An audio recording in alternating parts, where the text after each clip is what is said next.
nessa polarização que vem desde um tempo, agora, nesse momento atual, a polarização é ou se é a favor da China ou se é a favor dos Estados Unidos. Não, nós somos a favor do Brasil, tenho certeza, acompanha o conteúdo do professor Ricardo. O que é bom para o Brasil, né?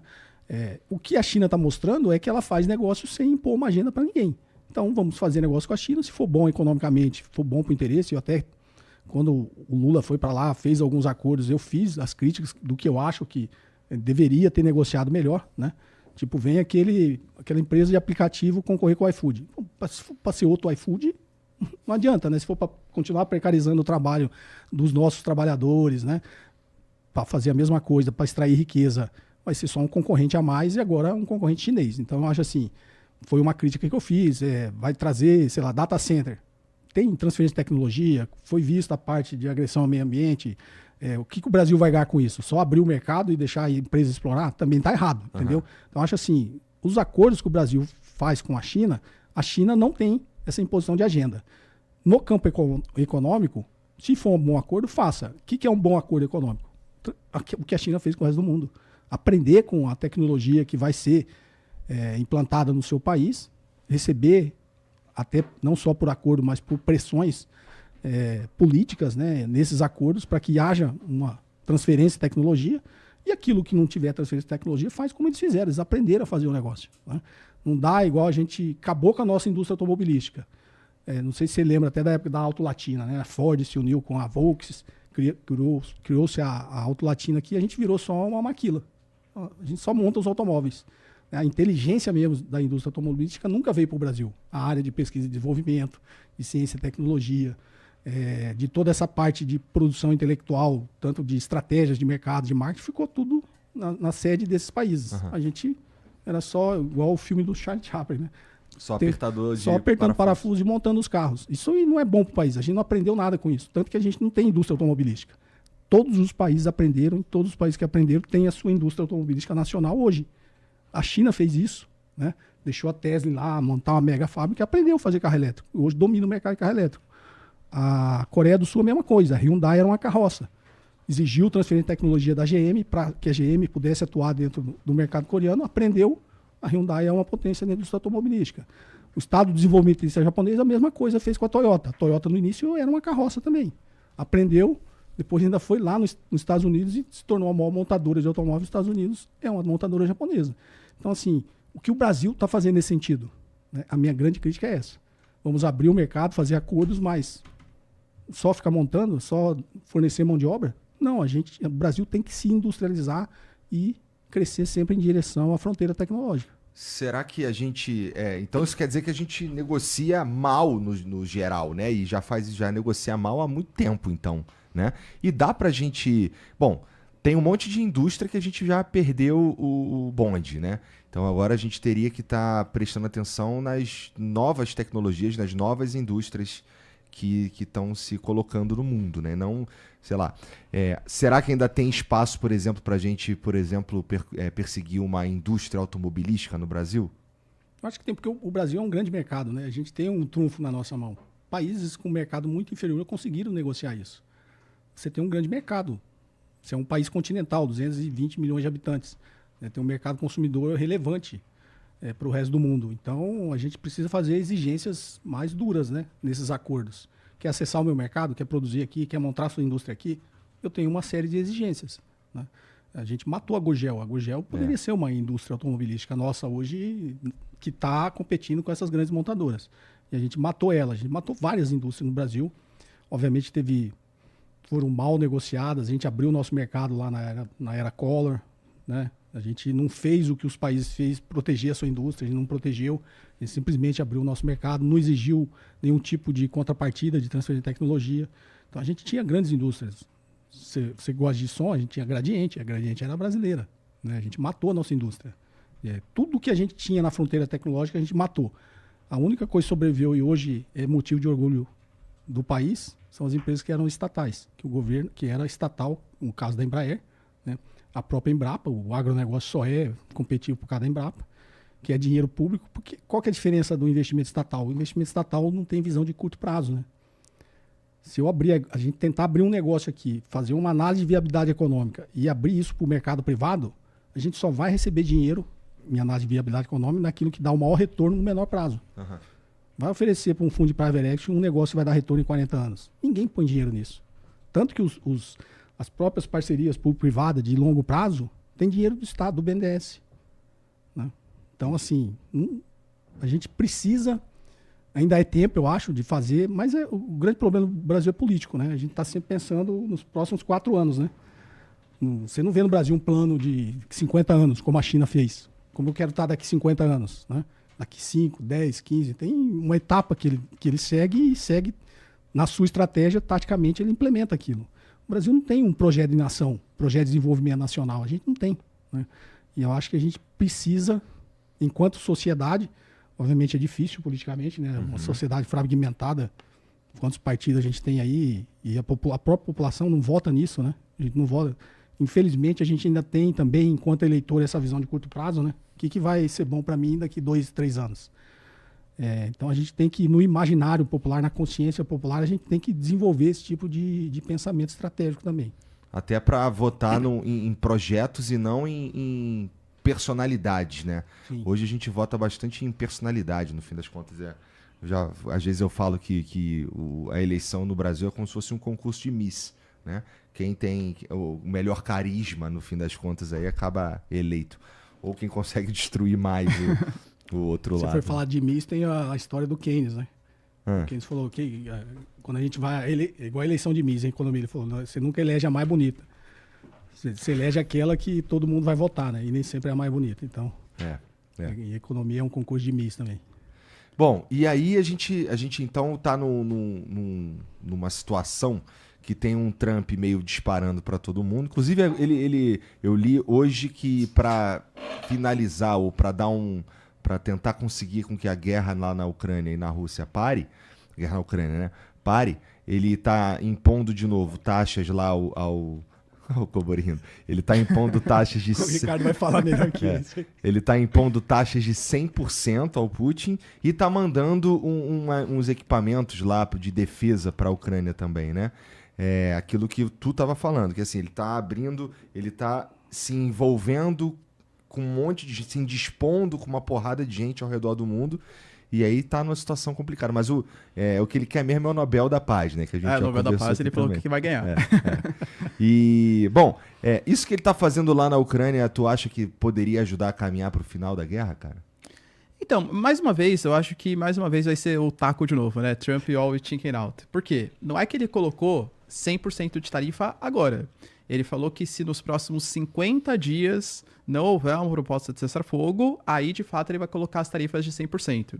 Daqui 50 dias, muito possivelmente muita coisa vai acontecer. E, por exemplo, o que é você estar disposto a fazer um cessar-fogo? O Putin pode muito bem falar, não, estou disposto a fazer um cessar-fogo, é que eu quero essas e as condições. O Trump, uma coisa que ele fala hoje, ele fala completamente diferente amanhã. Tem uma representante das relações exteriores da União Europeia chamada Kaja Kallas, que ela falou isso hoje. Não, a gente fica super feliz que o Trump aparentemente está disposto a apoiar a Ucrânia de novo. Mas 50 dias é muito tempo. Só que ela não quis falar que eu duvido que o Trump vai manter essa palavra durante 50 dias. Ela falou assim, não, a população ucraniana está morrendo hoje. Você precisa aplicar as tarifas contra a Rússia hoje. Então, muito possivelmente, até daqui 50 dias não vão mais ter essas tarifas. Sobre a questão das armas... só deixando assim, né? Não foi que os Estados Unidos deram as armas para a Ucrânia. É que eles aceitaram ceder o sistema Patriot de defesa para a Ucrânia. Só que quem vai pagar tudo é a União Europeia. E principalmente a Alemanha. O Friedrich Merz, né? Ele fez uma reunião com o Trump recentemente e ele colocou que ele está muito preocupado com o avanço da Rússia, principalmente para os países bálticos, Polônia. Então que a Alemanha vai pegar esse dinheiro dá para os Estados Unidos cederem o sistema Patriot. O Trump fez questão de garantir isso. Tudo vai ser pago pela União Europeia. Tá? Então, assim, isso acelera o processo de paz? Também não vejo, porque eu não acho que... Ele fez críticas ao Putin de novo, né? Ele falou assim que o Putin é um cara muito durão, que é muito difícil de negociar, mas que não dá para você acreditar nas palavras, porque ele fala uma coisa para você, depois bombardeia as cidades ucranianas. Aí, muito possivelmente, quando ele for tentar estabelecer um cessar-fogo de novo e perceber que o Zelensky não aceita ceder a Crimeia, não aceita os territórios invadidos, muito possivelmente ele vai se voltar contra o Zelensky de novo e vai elogiar o Putin. Então ele fica meio que nessa. Eu particularmente não acredito, não, que isso vai acelerar o processo de paz. Entendi. Pô, que E pena. lembrando que antes dele assumir, ele falou que ia acabar com a guerra do Ucrânia em 24 horas, né? Exatamente. Bom, é. O tempo já passou e agora ele deu mais 50 dias. Como disse o Ricardo, em 50 dias acontece muita coisa Sim, numa sim. guerra, né? É. Bom, E só, todo mundo esperava, o Igor, porque ele vem anunciando desde a semana passada. Falou assim, segunda-feira eu vou fazer um grande pronunciamento. E aí todo mundo, o que ele vai fazer, né? Porque tá rolando no Congresso americano uma proposta do senador Lindsey Graham, né, que pode taxar de 100% até 500% países que negociem com os russos, que são as sanções secundárias. Então, isso realmente, assim, se fosse colocado em prática, acabaria com a economia global. Porque quais são os países que negociam combustíveis fósseis com a Rússia? China, Índia, Brasil, a Turquia, Coreia do Sul, a própria União Europeia, que continua comprando gás. Se essa proposta for ser levada a sério mesmo e for taxar, sei lá, em 500% os países que negociem combustíveis fósseis com a Rússia, ele vai ter que taxar em 500% todo mundo, né? Porque todo mundo compra combustíveis da Rússia. Então, achava-se que esse grande relato que ele ia colocar era que os Estados Unidos enviariam equipamentos e dinheiro mesmo para a Ucrânia. Isso não aconteceu. Ele só aceitou ceder com a compra da União Europeia e que ele ia fazer um apoio a essa proposta de taxação, o que também não foi. O que ele falou é que talvez daqui 50 dias ele taxe em 100% se ele não perceber uma boa vontade aí em cessar-fogo do Putin. Ou seja, mais uma vez, uma grande expectativa para pouca coisa. entendi.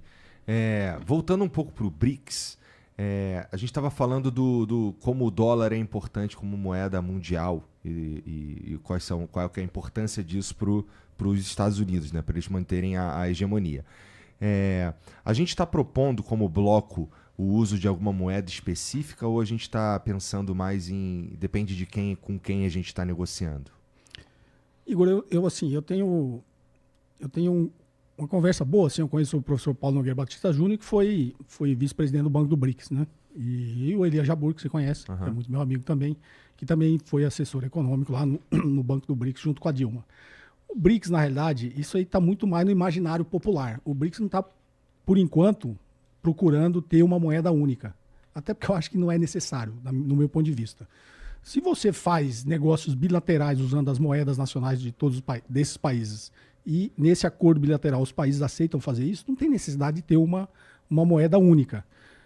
Uma moeda única talvez criaria para o mundo lá na frente o mesmo problema que o dólar, né? Uma moeda única. Na realidade, esse negócio da moeda única do BRICS é uma ideia que teve lá em Bretton Woods, né? Que o próprio Keynes defendia que fosse feita uma cesta de moedas e elegesse um índice lá que seria uma espécie de moeda única. Não seria uma moeda, seria um índice, né? Que seria denominado como moeda. O BRICS já teve estudos nesse sentido, de também ter uma cesta dos países que participassem do BRICS, e nessa cesta que ia se ajustando ao longo do tempo, eles elegessem um índice que representaria essa cesta de moedas.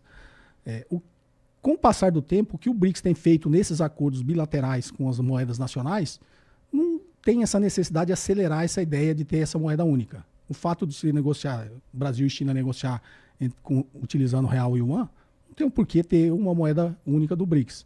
Se a China consegue fazer isso com os outros países, a Rússia, todos os países do BRICS conseguem esse tipo de acordo entre os países, não vejo no curto, médio prazo uma aceleração desse processo de criar uma moeda única desse bloco, né? Não vejo muito sentido nisso.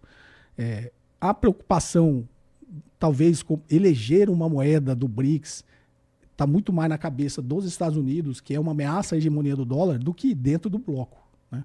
O bloco não tem essa intenção. Até porque você precisa de um inimigo, né? Os Estados Unidos precisam de um inimigo, e o inimigo é falar que o BRICS não pode ter uma moeda única, que isso ameaçaria a hegemonia do dólar. Mas eu gosto de analisar o discurso também, né? Quando você vê o discurso dos Estados Unidos e de alguns convidados que você traz aqui, você vê que ele sempre vê o outro país como inimigo. Por que os Estados Unidos vê os outros países como inimigo, né? A China é meu inimigo, a Rússia, o Irã é meu inimigo, o Brasil é meu inimigo. Nenhum desses países elegeu os Estados Unidos como inimigo, né? Então, assim, isso faz parte do sistema imperialista, né? Do sistema hegemônico. E os Estados Unidos tenta a todo custo defender esse declínio do Império Americano, que, novamente, no meu ponto de vista, é irreversível. Talvez essas sejam as últimas cartadas que os Estados Unidos tente dar nesse desespero de não perder, né, a hegemonia e não deixar de ser um império, não deixar o mundo ser multipolar, porque os Estados Unidos, ele cresceu tanto, é um país poderoso economicamente, militarmente, cresceu tanto, mas ele depende do sistema hegemônico para continuar sobrevivendo.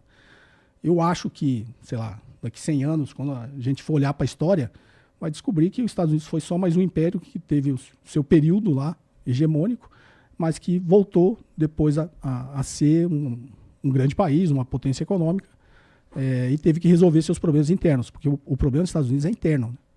Ele tenta resolver os problemas da própria sociedade americana e utiliza o sistema hegemônico, utiliza a economia global para tentar resolver esse problema. Porque os Estados Unidos só cresceu tanto e acumulou tanta riqueza e tanto poder econômico explorando os outros países, explorando o resto do mundo, né? E ele não conseguiu distribuir essa riqueza internamente. Esse é o grande problema dos Estados Unidos, né? O capitalismo tem essas contradições, né? Ele cresceu para o resto do mundo, explorando, dominando o resto do mundo economicamente.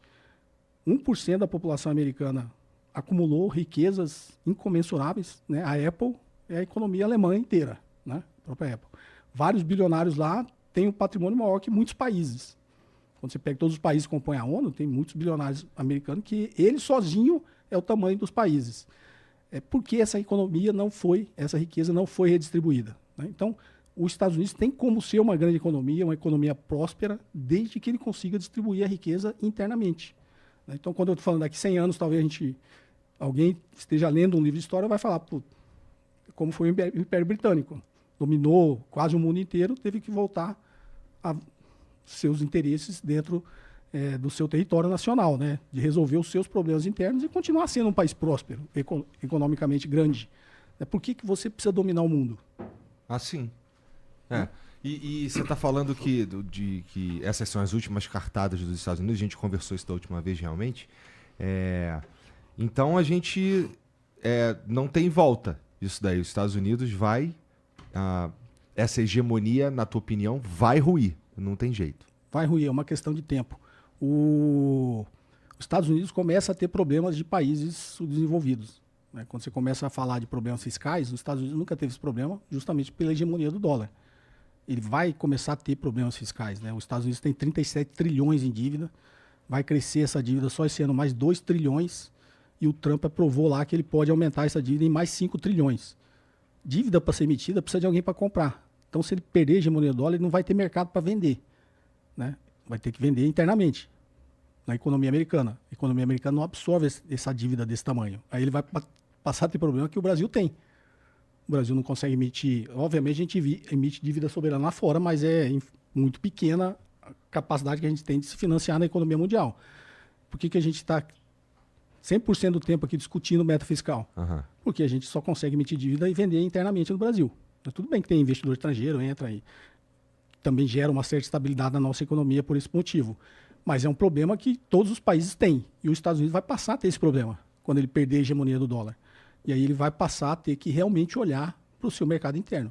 E aí a gente vai ter, então, um novo desenho multipolar, mas liderado por alguém também, não é? Eu não sei o Ricardo que estuda isso com mais afinco que eu, mas eu imagino um mundo multipolar com alguns clusters, né, de poder, né? Um girando em torno da China, do BRICS, outro girando em torno dos Estados Unidos, que ele vai manter uma influência ainda em vários países do mundo.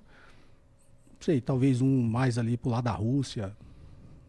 Eu acho que o mundo vai ser multipolar, mas ainda vai ter grandes blocos de poder, né, que vai ter na sua órbita vários países, né?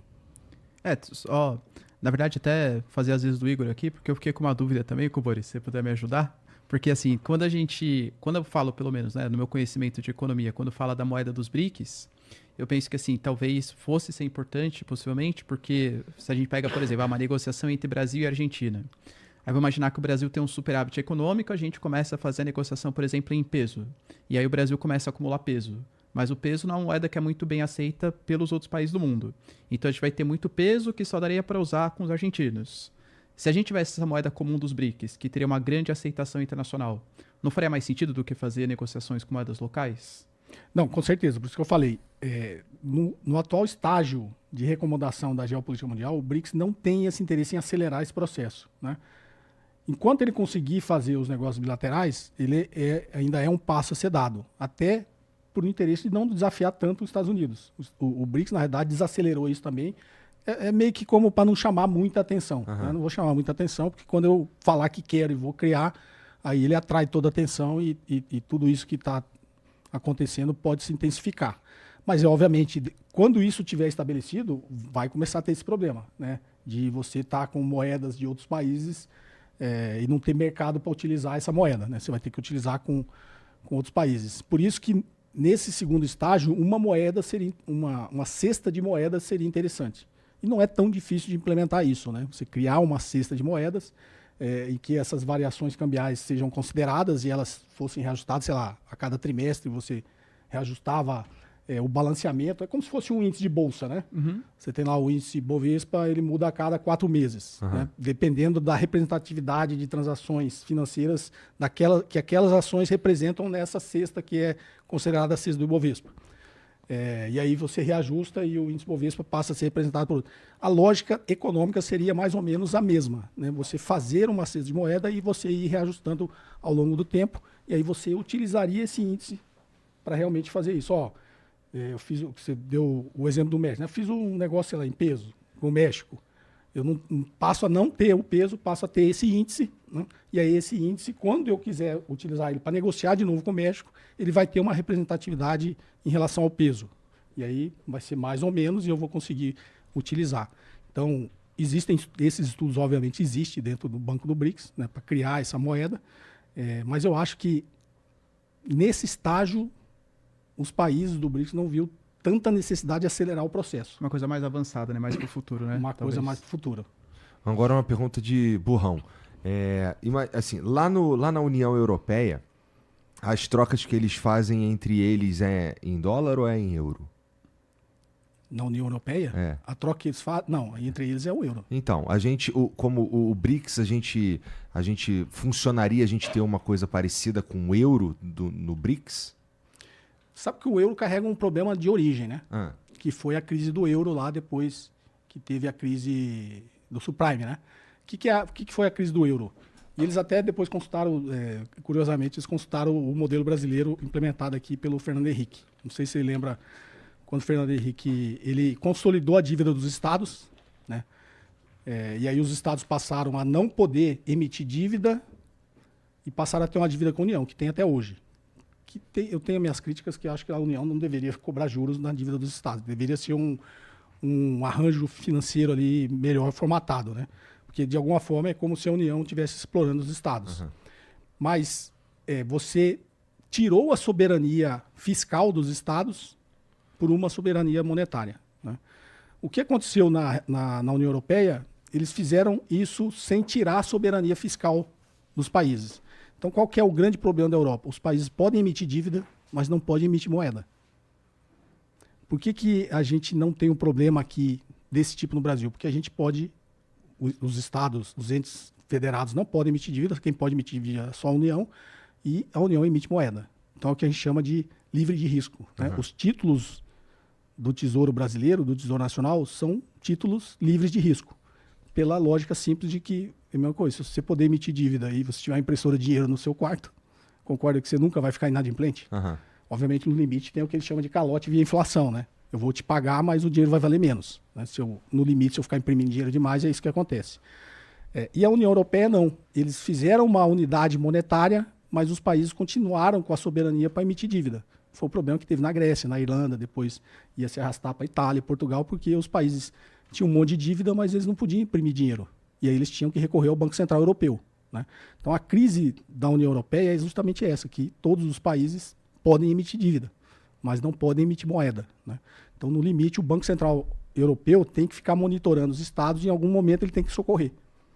Que é, globalmente, o que o FMI fez, principalmente depois do acordo de Bretton Woods, que é o consenso de Washington. A cartilha do FMI era justamente isso, né?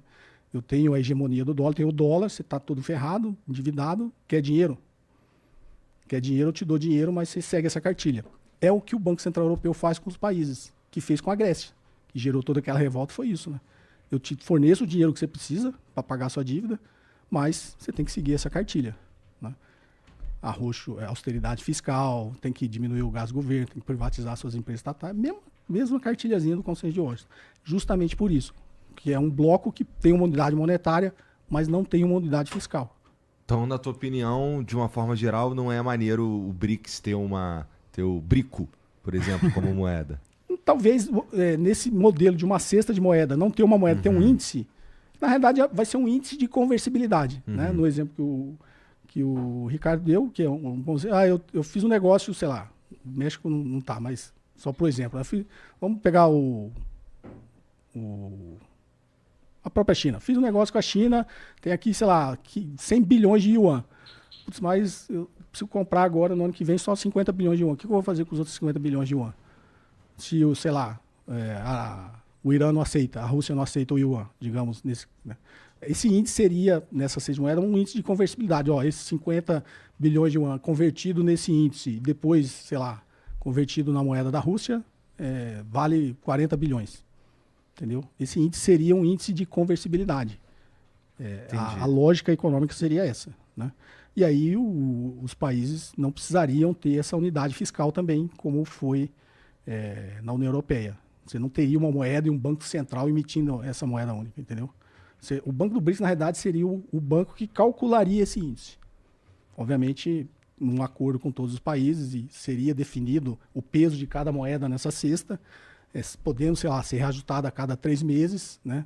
Se rebalanceado o peso das moedas a depender de índices econômicos ali a cada 3 meses, e esse índice seria utilizado como um índice de conversibilidade. Então, não seria uma moeda, alguém emitindo uma moeda. Seria só um índice para que a gente convertesse as nossas moedas quando a gente fizesse negócios. Entendi.